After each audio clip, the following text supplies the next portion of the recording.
Secara umum debat kemarin seperti apa? Kalau gue bilangnya hot gitu ya, panas, seru, tapi juga agak sedikit ada kasihan gitu. Kalau menurut gue sih ini bagian dari strateginya mereka. Yes, gitu ya. yeah. Prabowo itu sekarang posisinya itu lagi di atas angin. Gimiknya itu Prabowo itu kan gemoy, lucu gitu ya. Nah, mau dipatahkan itu semua gitu. Boleh lo analisa lo bagus.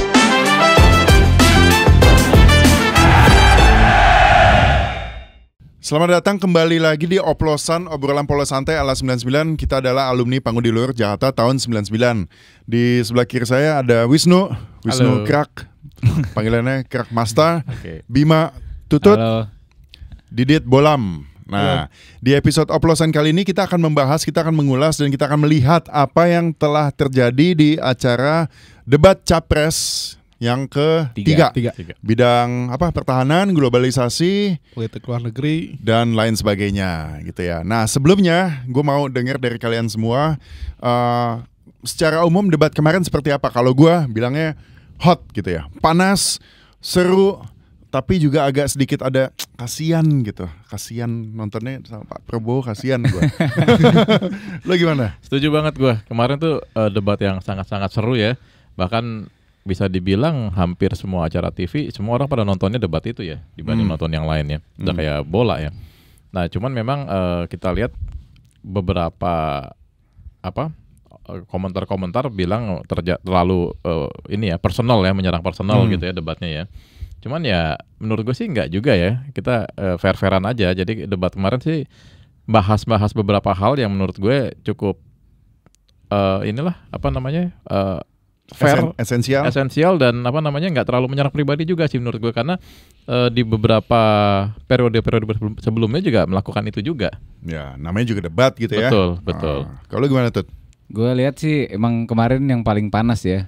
Ya kayaknya makin hari makin panas nih debat-debatnya.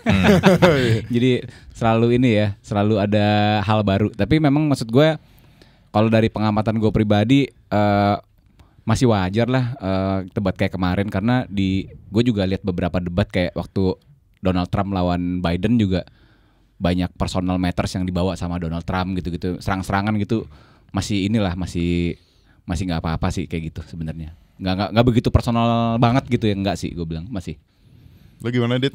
Nah kalau gue sih menurut gue itu hiburan yang paling menarik dari semua debat yang ada gitu ya. Entertaining jadinya malah ya. Wah, udah kayak sinetron deh pokoknya.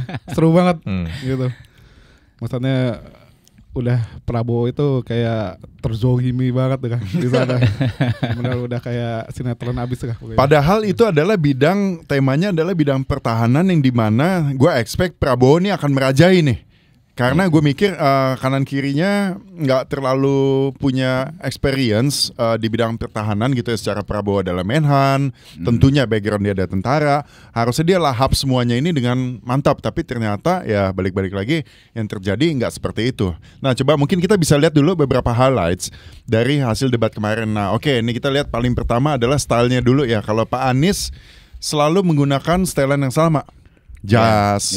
Meja Prabowo juga, dan Gibran waktu itu juga simple lah, casual kemeja. Tapi yang menarik adalah paslon nomor 3 Ganjar dan Top Gun Mahfud. Ganti-ganti ya. Kali ini Top Gun ya, karena fashionable kayaknya. Karena emang topiknya pertahanan. Iya. Ini jaket jet fighter gitu. Jet fighter ya, jaket pesawat tempur ya. Meskipun nggak ada yang tentara mereka ya, tapi pantas lah. Ganjar mantap sih, bagus dia baju itu.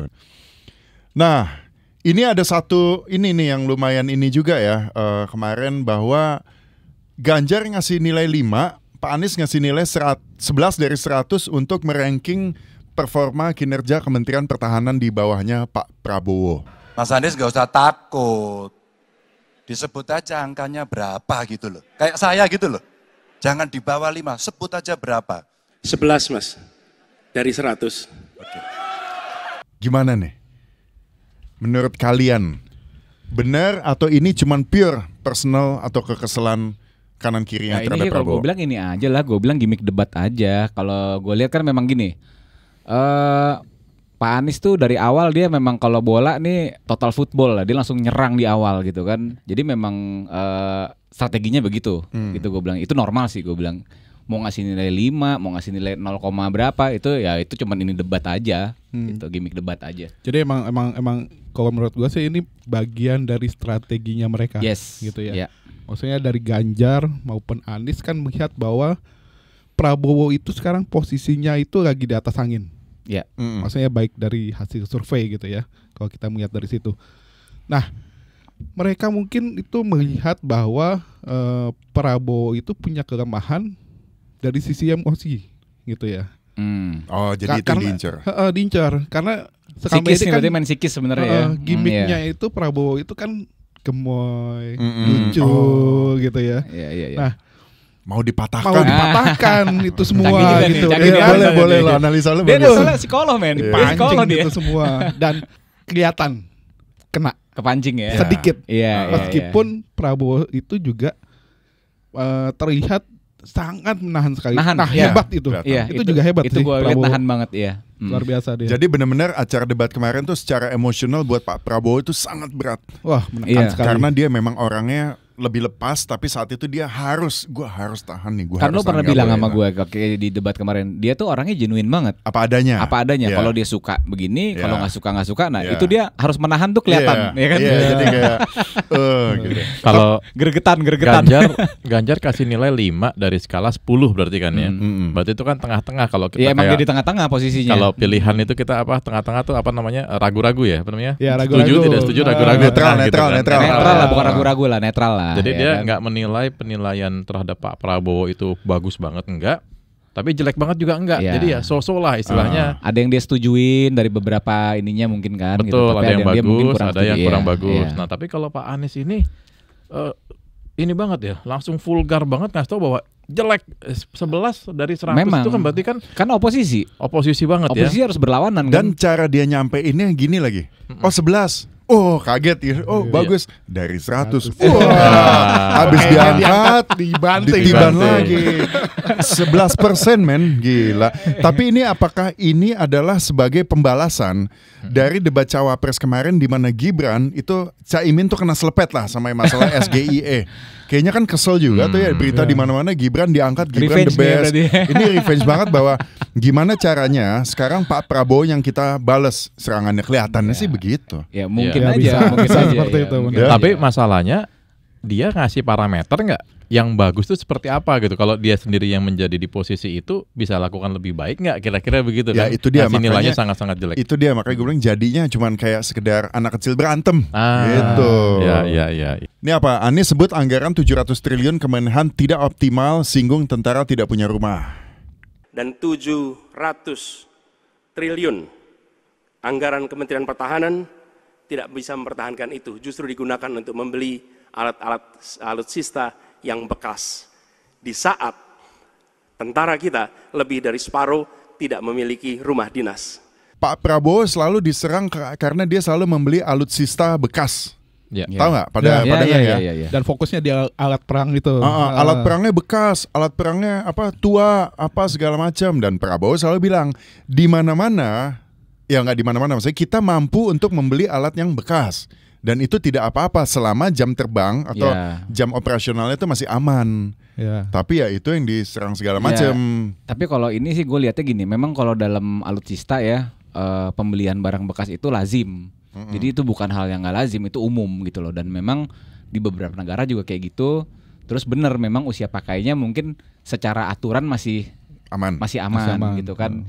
Jadi kalau menurut gue memang itu hal yang normal kali ya gitu ya. Tapi itu Iya sih. apakah harganya beda jauh atau beda sedikit Kalau sama harga, baru? kalau harga gue nggak tahu ya. Tapi yang jelas kan gini, kalau namanya kayak contohnya pesawat. Ya.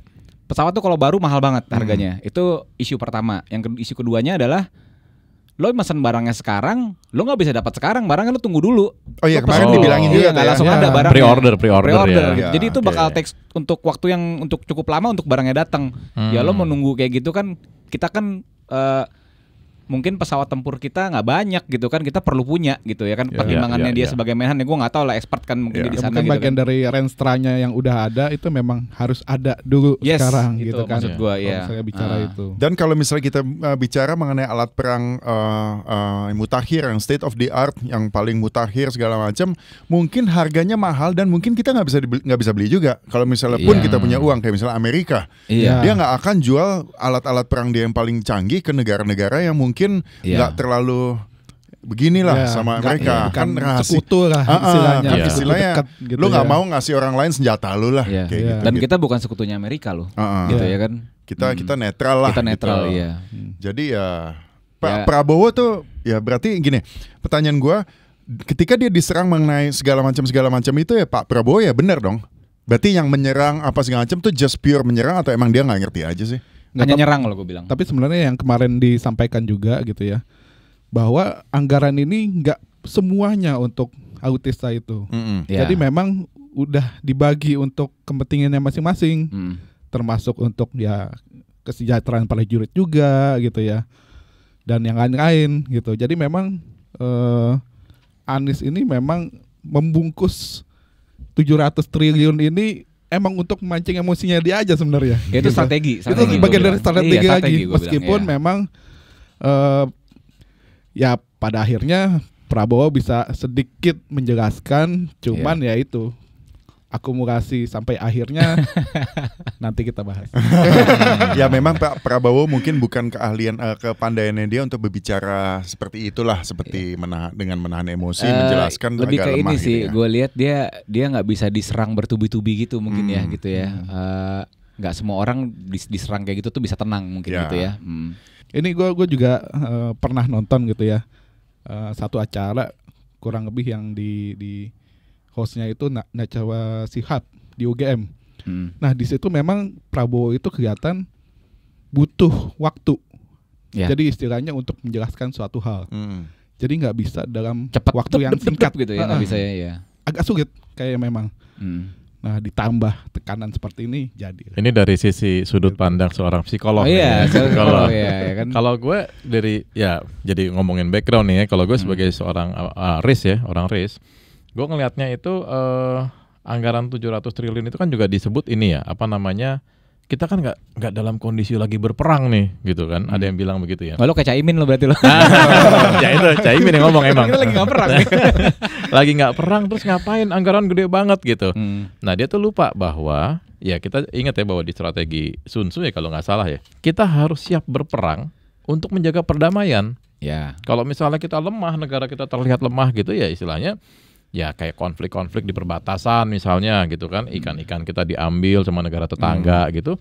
Ya mereka lihat kekuatan militer kita lemah, mereka dengan seenaknya aja semena-mena sama kita. Dia tahu kita nggak bisa ngelawan ya, jadinya kita ya. Nah dengan anggaran yang gede emang harapannya kita bisa beli alutsista yang kuat, yang modern ya kan, di semua udara, laut sama daratan gitu ya. Jadi militer kita nggak bisa diremehkan sama dunia, apalagi sekarang kita mulai lihat ya perang-perang mulai terjadi ya. Gue sih setuju ya. Cina Selatan juga kan masih panas juga gitu kan. Gue setuju sih kita harus punya alat perang. Kita mungkin nggak canggih lah ya. Kalau canggih mungkin mahal. Minimal memadai lah ya untuk negara segede kita. Kita tuh gede banget tuh negaranya. Betul. Gitu. Jadi gue sih termasuk orang yang setuju sih kalau misalkan kita memang alutsistanya diperbaharui ya gitu ya. Kayaknya udah kuno banget gitu kan. Berarti kondisi saat ini memang alat perang kita nih emang sudah waktunya ya untuk diremajakan gitu ya. Iya. Memang sudah mengkhawatirkan nggak sih? Karena beberapa kali nggak lama juga kita lihat dalam setahun udah kayak ada 2 kali kejadian itu pilot latihan jatuh. Pernah juga ada yang kapal selam juga. Kapal selam tahun berapa itu kan? Betul. Tahun tua banget gitu ya. Nah ini apa nih? Selalu sepakat dengan Ganjar, Prabowo tidak hanya omon-omon saja. Kalau ngomong-ngomong ya kumaha. Kita mau mimpin, kita mau bawa agenda, kita mau cerita itu cerita, omon, ya, tak bisa. Ya ini maksudnya ini Anies kalau ngeceng. Iya, karena kan gini, Ganjar kan kalau gue lihat memang dia kurang lebih melanjutkan ya kan, ikut juga melanjutkan. Jadi memang nggak akan banyak ada pertentangan sih antara Prabowo sama Ganjar gitu loh. Nah kalau sedangkan sama Anies ini kan memang jelas-jelas dia posisinya ya bertolak belakang, pasti utara selatan lah kayak kutub gitu kan, berarti benar-benar bertolak belakang gitu. Oh, maksudnya di sini Prabowo menilai Ganjar tuh bukan cuma orang yang omong-omong doang gitu ya, iya, tapi ada iya. kerjanya Ada juga kerja gitu dan ya. juga datanya jelas. Setuju dia lah sama Ganjar juga gitu kan. Iya. Tapi kan ya betul sih, ini yang bikin gue agak pity gitu ya, agak kasihan. Prabowo bilang bahwa Pak Ganjar, kok kita kayaknya gurunya sama nih. Kita selalu sepakat, saya setuju dengan Pak Ganjar, kayak baik apa segala macam. Tapi di terakhirnya Nah, Pak Ganjar kok tega itu gitu. Ya pas kasih nilai 5 tuh gue nggak nyangka loh. gue merhatiin. Memang gini, Ganjar setuju dengan beberapa hal di yang Prabowo ini ya, program-programnya. Tapi memang masalah pembelian alutsista bekas itu gue lihat dia kurang setuju nih. Emang nggak semuanya setuju kan gitu. Dan Ganjar itu agak kepantik, mulai bener-bener kelihatan kayak keras itu waktu dibilang datanya salah. Ya, Itu kayak oke. kepantik juga emosinya tuh Ganjar tuh. Kalau data saya salah, buktiin. Ya, jadi begini, yang Bapak ungkapkan itu, saya bisa bantah, waktunya tidak cukup. Saya siap berjumpa dengan Bapak. Mari kita bahas satu persatu, akan saya buktikan. Saya butuh hari ini, Pak. Satu, nggak bisa. Saya tidak dikasih waktu. Ya. Nah, langsung di situ tuh mulai agak kelihatan agak tegang di situ tuh gue bilang. Tapi sebelumnya sih gue lihat aman-aman aja tuh, ya kan? Oke, kita mau bahas yang mengenai data salah ini ya. Iya. Jadi memang beberapa kali ketika dikonfrontasi, Pak Prabowo selalu menjawab dengan datanya salah. Nggak cuma sekali ya, tapi Iya, beberapa iya, kali iya. semua dibilang datanya salah. Pertanyaannya, apa benar datanya salah atau memang itu hanya sebagai taktik Pak Prabowo yang nggak bisa jawab, kemudian ya dijawab datanya salah, nanti kita terus dibilang kalau datanya salah kasih tahu dong data yang benar Iya, seperti iya, apa. iya. Pak Prabowo bilang ya udah ikut saya, nanti kita buka sama-sama. Ya bukanya di sini dong, di forum terbuka. Pak Prabowo bilang nggak bisa karena masalah pertahanan ini adalah masalah rahasia. Ya. Tapi tetap dia akan bilang bahwa dibukanya di DPR Komisi Satu. Kita sama-sama ke sana. Coba ada tanggapan nggak mana itu? Ya, kalau dari gue sih istilahnya dalam hal ini coba to be fair aja ya. Orang bisa bilang salah itu kan seharusnya karena ya dia tahu itu salah betul gitu kan. Istilahnya dia punya data yang benar. Gue setuju bahwa data militer itu pasti rahasia. Apalagi siaran ini kan kita ditonton mungkin bukan cuma dalam negeri doang, tapi luar negeri juga nonton gitu kan. Kalau misalnya emang data-data militer kita dibuka belak-belakan begitu ya, luar negeri tahu, atau mungkin istilahnya di dalam negeri kan juga kadang-kadang ada gerakan-gerakan ya separatis lah apa segala macam, tahu kan jadi bahaya juga buat kita, bumerang. Nah tapi mungkin seharusnya ada semacam batasan ya, data-data apa aja sih yang rahasia, data-data apa aja yang nggak rahasia. Nah dalam hal ini kan sebetulnya Pak Ganjar itu kan cuman menyebutkan bahwa yang salah itu apa sih, masalah anggaran ya kalau nggak Ya salah. pokoknya inilah kalau gue mengutip Prof Mahfud aja ya. Ya. Jadi dia bilang di materi debat kemarin itu sebenarnya bukan data rahasia itu gitu loh. Dia juga tahu batasannya rahasia tuh sampai semana gitu. Dan kebetulan kan dia juga pernah jadi Menhan tuh, Ya. Prof Mahfud. Jadi di materi debat itu ya itu bukan rahasia sebenarnya. Tapi gue lihat mungkin lebih ke apa ya? Memang susah ya. Misalkan lo kan nggak bisa 100% siap dengan serangan lawan kan. Nah Betul. mungkin pada saat diserang itu sampai pada titik, aduh jawabnya apa nih ya? Ya, Mungkin itu jawabnya dia. gitu. Oh, Iya. benar. Ya. Tapi itu memang salah satu yang menunjukkan bahwa Prabowo itu juga cerdas gitu. Nah, Gue Prabowo banget ya. Lo Prabowo ya? Tapi ini analisa aja sih ya. Maksudnya ya. Iya. Oke. Asumsi aja kak ya. Ini psikolog nih bilang cerdas. psikolog. Oke. Kan tadi gue bilang gitu bahwa Prabowo itu punya kelemahan. Dia nggak bisa menjelaskan satu hal dalam waktu singkat. Iya. Nah, ketika misalnya didesak seperti itu gitu ya. Nah, itu bisa aja salah satu caranya buat ngeles gitu. Buat dia ngeles bahwa itu salah gitu. Dan kalau misalnya mau lihat data yang sebenarnya, ayo di luar gitu. Yang istilahnya dia ingin nunjukin bahwa dia punya data yang benar, butuh waktu yang cukup panjang untuk menjelaskan itu. Iya. Nah, sehingga dia ngomong seperti itu, yang padahal dia nggak siap atau nggak bisa untuk Iya, menjelaskan pada saat itu juga sebenarnya gitu. Jadi maksud lo adalah bahwa mungkin data yang disajikan oleh Pak Ganjar ini benar, tetapi dia tidak bisa menjawab pertanyaan yang ditujukan. Dia sesimpel bilang data lo salah. Itu dulu aja buat stopin Iya, serangannya gitu ya. Buat stopin serangannya dan mengalihkan. Iya, gitu mengalihkan. jadinya. Jadi ya itu dia kayak denial. Ya, Ya seperti benar. itulah gitu ya. Jadi salah satu bentuk defense-nya dia. Ya, Karena jadi terserang gitu Self kan. defense. Self defense. Gitu. Ya gitu. Ya lah, tapi Kas. memang ini sih ya susah ya. Itu kan lo ya tadi gue bilang diserang tiba-tiba gitu.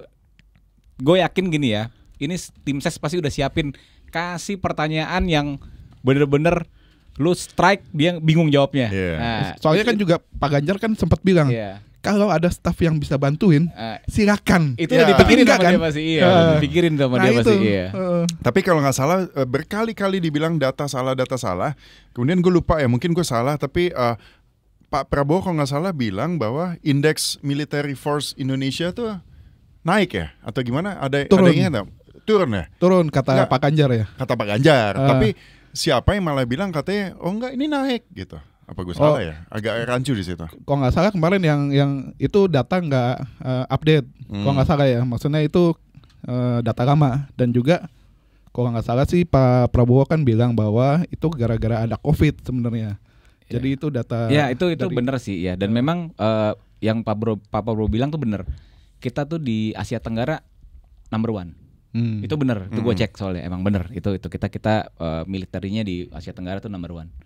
Gitu. Sorry, number one apanya nih? Secara Jumlah armada, apa Armada, kekuatan lah, Kekuatan militer kita. militer. Iya, nomor satu di Asia Oke. Tenggara. Gue pikir tadinya Singapura, ternyata enggak, Oh, Indonesia. Singapura, ya, Iya. Singapura. karena Ya. kalau secara jumlah pesawat tempur, tank segala macam, gue pernah lihat kayaknya kita nggak menang sih ya. Dibanding Dibanding Malaysia, misalnya, Filipina gitu-gitu. negara-negara Ya tetangga mungkin kan kalau kekuatan militer nggak cuma dilihat dari pesawat, ya kan? Personil misalnya. personil Terus contohnya, aktif, ya kan? Terus kemampuan perang lo juga, apa segala macam skillnya ya kan?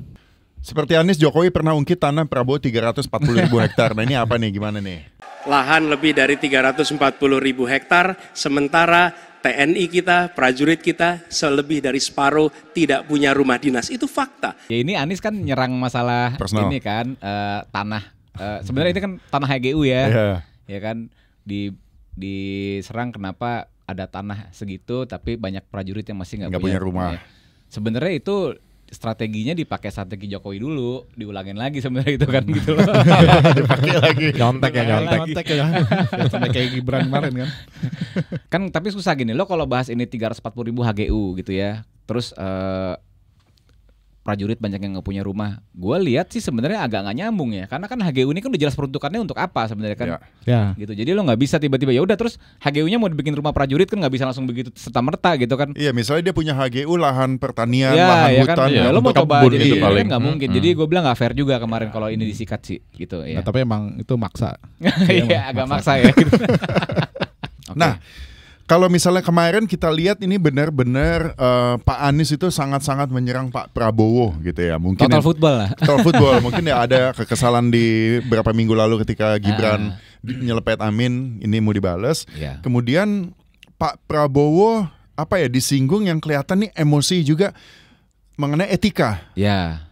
Jadi Anies bilang apa intinya mengenai MK inilah, mengenai Ya, MK bahwa ini lagi-lagi tidak ya, Pak. beretika, tapi Ya. Bapak apa. Kemudian Prabowo bilang Nggak layak ngomong gitu. ngomong kamu ini etika. nggak layak ngomong etika. Nah, saudara bicara etik-etik, ya kan? Saya tuh keberatan karena saya menilai, maaf ya, karena Anda desak saya terus terang aja saya menilai Anda tidak pantas bicara soal etik.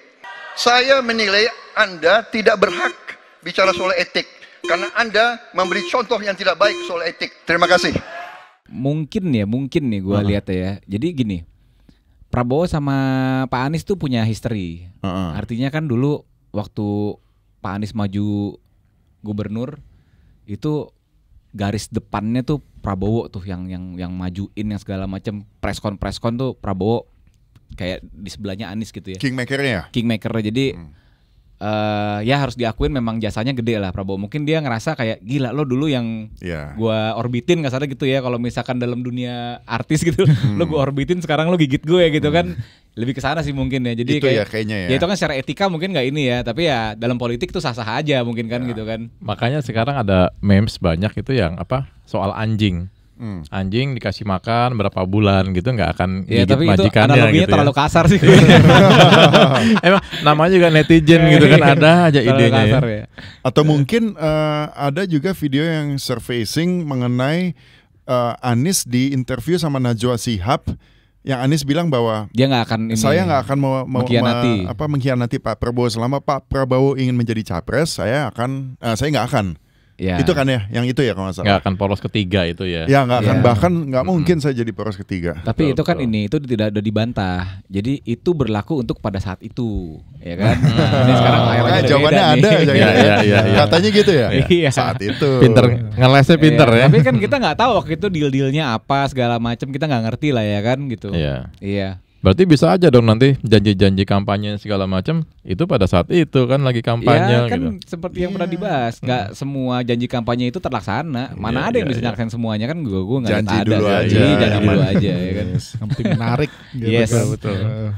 Nah, kemarin banyak yang bilang hasil dari perdebatan ketiga kemarin itu pemenangnya adalah Pak Ganjar ya katanya ya. Gue setuju Ya, kalau itu. Gue sepakat. setuju. Sepakat. Menguasai panggung sih. paling Menguasai panggung, terus Performance-nya juga performance-nya oke. bagus, apa namanya, wardrobe-nya juga keren. Iya, ya kan? iya. Itu harus diakui itu Iya. masuk itu juga kan, performance juga kan gitu.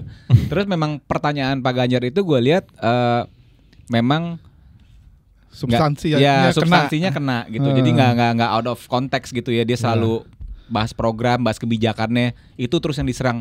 Itu keren sih, gue bilang bagus ya. Jadi nggak melulu personal yang di ini gitu, yang diserang. Ya akhirnya nomor 3 stand out ya. Karena dari Yes. beberapa debat sebelumnya kan kita selalu melihat either nomor 2 atau Iya. nomor 1, nomor Iya. 2, nomor 1. Nah kali ini ada yang nomor 3 Iya. gitu. Nah cuman Pak Anies kemarin kekurangannya di mana ya? Karena selama ini kan harusnya ya kita bisa lihat Pak Anies memang sangat menguasai panggung debat. Karena memang dia ahli bicara, dia sangat-sangat prepare dan dia udah biasa lah seperti itu. Tapi Iya. kenapa gua nggak terlalu ngeh juga apa yang membuat dia kalah sama Pak Ganjar ya?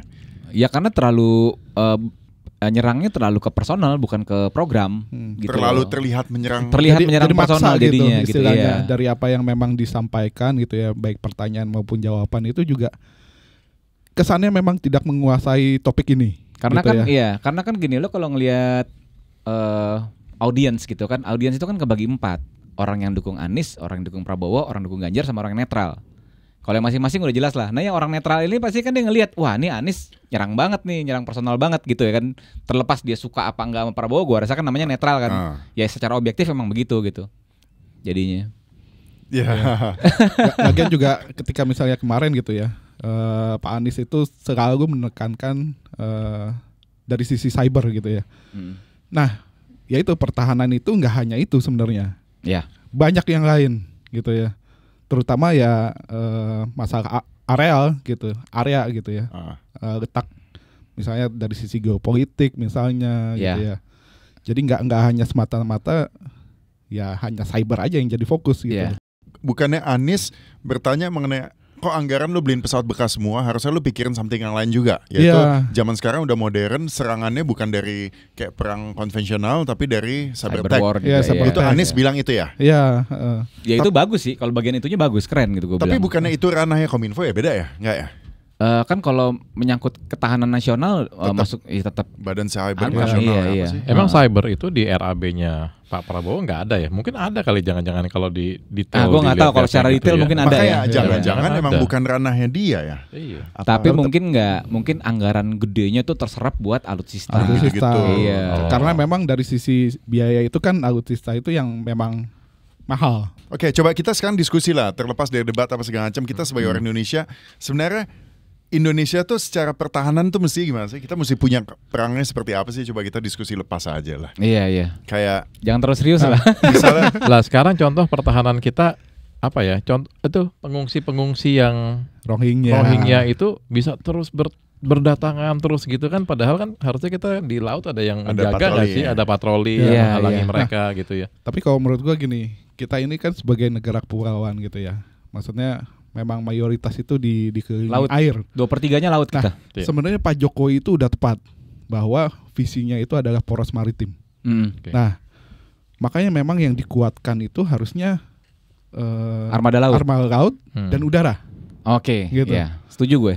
Jadi kayak misalnya kapal perang, pesawat itu memang harus diperkuat sehingga teritorinya itu juga akan lebih aman. Nah, terkait Rohingya gitu kayak misalnya, itu sebenarnya kita bisa cegat mereka di laut internasional. Jadi sebelum masuk wilayah kita, ya kita udah cegat juga duluan. Iya. Dengan bantuan misalnya dari dengan negara lain, misalnya dari informasi dari intelijen misalnya, wah ada kapal nih segala macam, ya kita bisa cegat di luar, kita belokin. Soalnya ini kejadian belokin ke Malaysia gitu ya. Ya bisa gitu. Tapi Soalnya sorry, sama kayak Australia soalnya. geografi gue jelek nih. Tapi emang dari Rohingya itu Myanmar ya? Myanmar. Itu ke Indonesia nggak ngelautin negara lain ya? Lewat Lewat ya? lewat Thailand. Terus kenapa nggak mampir ke sana ya? Dia kayak nyari muslim ya? Enggak nyari. gini. Kalau rutenya dia gini. Dia kayaknya kalau tegak lurus dari Myanmar ke Indonesia tuh lewat Samudra Hindia tuh ya. Ya. Oke. Nah itu jadi dia nggak bisa kelolosan tuh sama Thailand, atau mungkin juga sama Thailand dilepasin. Ya, Bisa jadi biarin kan? aja, atau nggak diusir bahkan. Iya, kita udah kan lah. nggak tahu. Lu mau kemana? Mau ke Indonesia? Oh ya udah sana gitu kan, asal jangan kesini gitu, bisa aja kan. Maka jangan ditarik sama mereka. Iya. Ya kan? Gue nggak begitu paham hukum ini sih, hukum laut gue nggak begitu paham ya. Tapi kan ada zona eksklusif ya kan, ada zona bebas. Nah, mungkin dia lewat zona bebas nggak apa-apa tuh emang gitu. Emang sah. Gitu emang sah. Ya Tapi dipikir kapal nelayan gitu kali ya. Sama kayak Australia gitu, yang gue pernah dengar nih. Australia gitu, dia cegat dulu, terus ditarik sama dia keluar laut bebas, dibuang lah. Dilepas lagi, lu Dilepas. terserah mau kemana, jangan di Iya, sini gitu. Mungkin Sadis gitu. juga sih. Emang agak sadis sudah kan. Tapi begitu emang cara untuk mempertahankan kedaulatan. Ya, tapi ya emang mesti gitu. Nah, tapi yang tadi ya ada omongan katanya Pak Ganjar mau punya rudal apa segala macam, perlu nggak sih?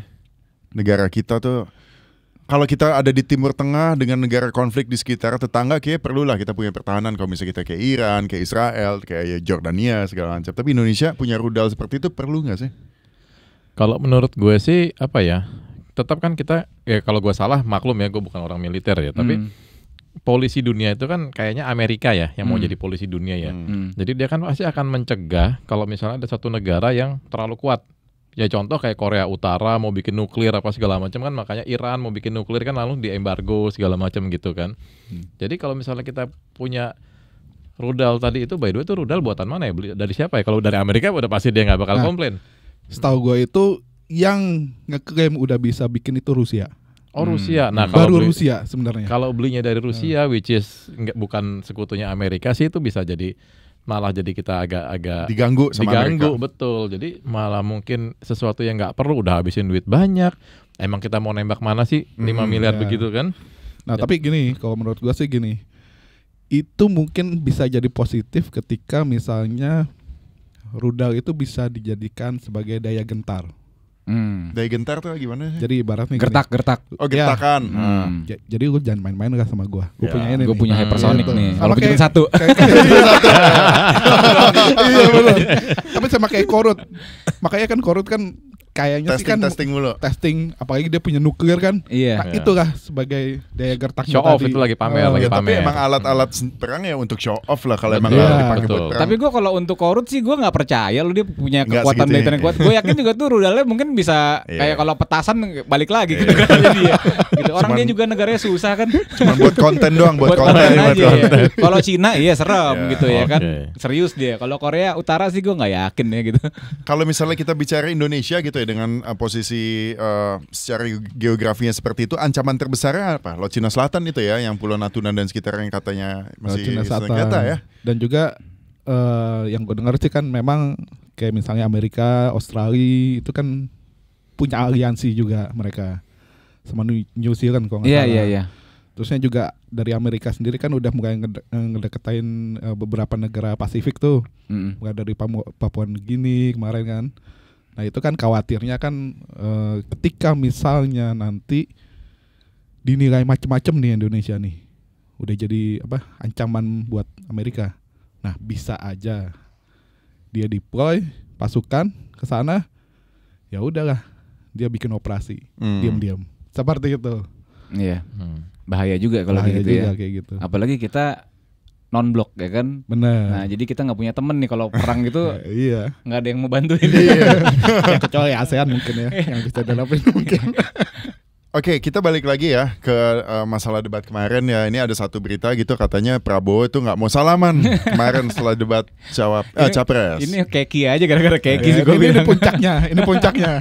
Ini lucu nih. Yang satu bilang saya mau nyari kemana, orangnya udah nggak ada abis selesai debat gitu kan. Nah satu lagi bilangnya, loh saya kan lebih tua, harusnya dia datang ke saya gitu kan. Itu Prabowo ya? Prabowo. Jadi kita nggak tahu nih yang mana yang benar. Yang satu bilang nggak disamperin, yang satu bilang mau nyari kemana udah nggak ada gitu kan. Ya intinya sih emang kelihatannya emang dua-duanya udah saling jengkel ya. Jadi emang udah males lah nggak salaman ya. Saling keki aja udah gitu kan. Udah puncaknya kan udah sama-sama emosi gitu kan. Udah males.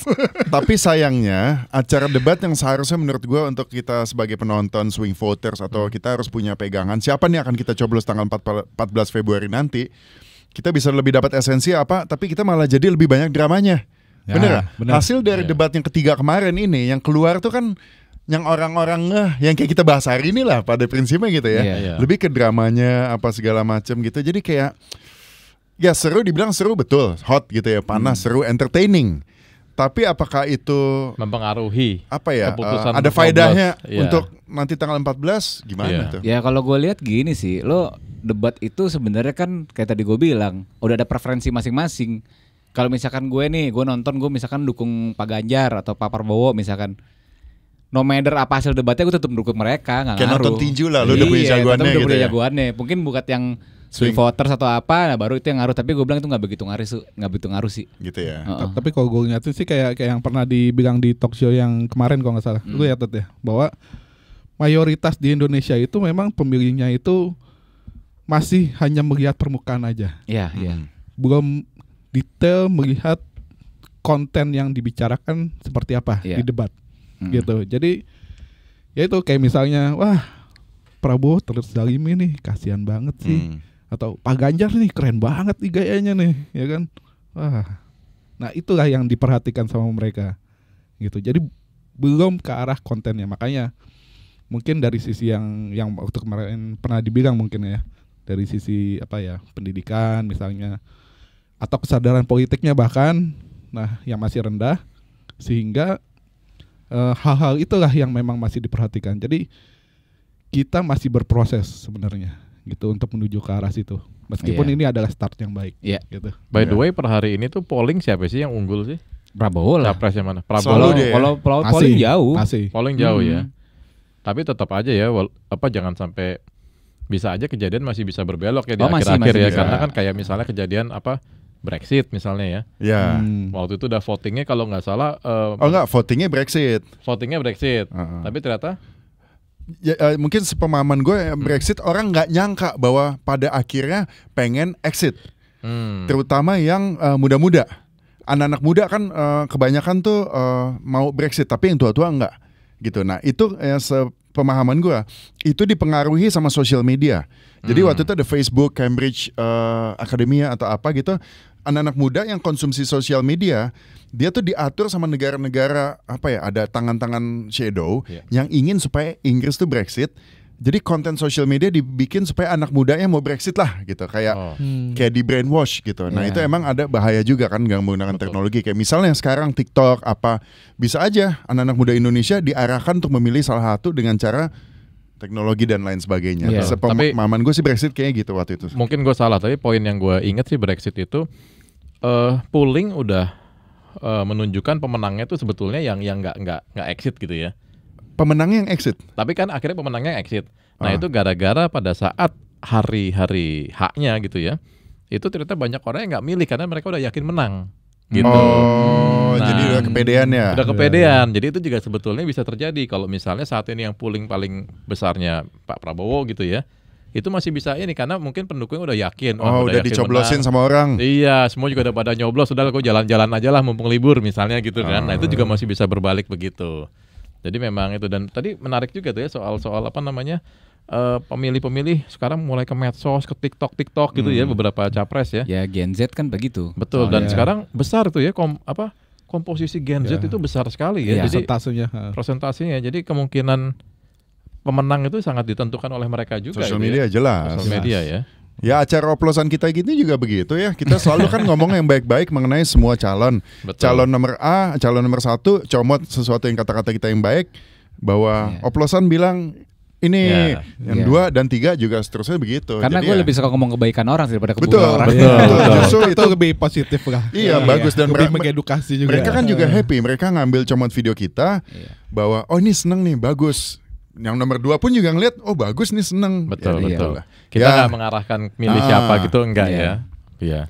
Kita masih ada debat kapan sih terakhir next ya? 1 kali lagi ya? 2 kali lagi. 2 kali lagi. 5 kali debat setahu gue. Nextnya apa? Abis ini kayaknya cawapres. Oh cawapres kali. Abis ini dua-duanya bareng. Oh seru ya. Udahannya. Itulah nantilah kita mudah-mudahan tunggu ya. nggak makin panas ya. Kelihatannya sih kayaknya makin panas sih. Panas ya. Apalagi nih next nih gue yakin nih Gibran nih kayaknya bakal dihajar juga nih sebisa mungkin gitu ya. Iya benar. Kayaknya soalnya kemarin kan kayak dia di atas angin banget. Ini kayaknya. Pada nggak terima. Ya we'll see lah. Oke, jadi closing statement gitu ya mengenai debat kemarin. Kalau tadi gue bilang bahwa ya betul ada acara debat ketiga, tapi yang diambil tuh lebih banyak dari sisi keseruan, entertaining dan emosionalnya. Dimana kalau misalnya gue lebih expect bisa lebih menggali lagi potensi masing-masing paslon ini untuk menjadi presiden, apakah dia cocok atau enggak gitu. Yang gue sayangkan sih satu hal itu aja gitu. Kalau ada yang lain mungkin siapa? Ya dari gue mungkin ya itu tadi, substansi itu semoga di debat berikutnya itu lebih ditekankan gitu ya, supaya memang masyarakat juga bisa teredukasi, jadi paham dengan visi misi yang dibawa oleh mereka seperti itu. Nggak hanya ya itu drama, jadi kayak sinetron juga gitu kan, nggak bagus juga lah itu. Ya, aja sih. Kalau gue lihat debat itu masih ke ini sih, kayak lebih sisi entertainment aja gitu. Gue nggak nganggap itu serius sih debat, karena gue yakin setiap orang udah punya preferensinya, jadi nggak begitu ngaruh. Oke. Gitu. Kalau dari gue sebetulnya agak berkaitan dengan pekerjaan gue nih sehari-hari ya sebagai orang risk ya. Jadi prinsip kita itu adalah trust but verify. Jadi kita tuh kalau dengar informasi apa-apa kita dengerin, kita percaya. Tapi kita harus ada underlying dokumen atau ada data-data yang untuk mendukung itu. Jadi memang harapan gue untuk kalau ngeliat-ngeliat debat begitu, semua statement-statement yang diberikan itu kayak misalnya dibilang data anggarannya segini atau itu adalah salah apa segala macam, itu memang yang gue harapkan adalah itu yang sesungguhnya. Jadi bukan cuman gara-gara ini muncul di TV, pokoknya gue bisa escape clause, yang penting gue bisa ngejawab gitu kan. Jadi gue bilang aja itu datanya salah, ini tuh saling nyerang, si ini punya tanah segini segala macam gitu. Tapi gue berharap bahwa ya para capres itu lebih gentleman, lebih fair. Jadi istilahnya nggak nuduh yang bukan juga. Kalau misalnya bilang itu datanya salah juga memang betulan salah. Kayak misalnya kamu dibilang lo Bolam, misalnya dibilang lo umurnya 50 gitu kan. Nah lo bilang salah, umur gue misalnya 60 gitu misalnya. Nah kan bisa tahu angka yang benernya berapa gitu kan. Bukan cuma bilang salah. Itu datanya salah, tapi ya jadi berapa yang benar gitu kan, datanya berapa? Nah itu nggak bisa dibuka gitu kan. Nah itu jadi gue berharap lebih kita ada itu ya data yang untuk memverifikasi pernyataan-pernyataan pada saat debat itu. Jadi bukan cuma sekedar asbun aja. Kalau dari gue begitu. Ya mudah-mudahan para capres ini semua nonton oplosan, masukan-masukan dari kita bisa, atau tim sesnya gitu ya, bisa diakomodir di acara sesi debat berikutnya gitu ya. Oke, thank you. Teman-teman terima kasih telah menonton video oplosan kali ini. Kita adalah alumni Pangudi Luhur tahun 99. Dan ya sampai ketemu lagi di video oplosan berikutnya dengan topik-topik yang baru yang menarik. Masih seputar dalam rangka pemilu tahun 2024 ini yang sebentar lagi akan kita laksanakan. Oke, terima kasih teman-teman semua. Thank you. Bye-bye. Thank you. Bye.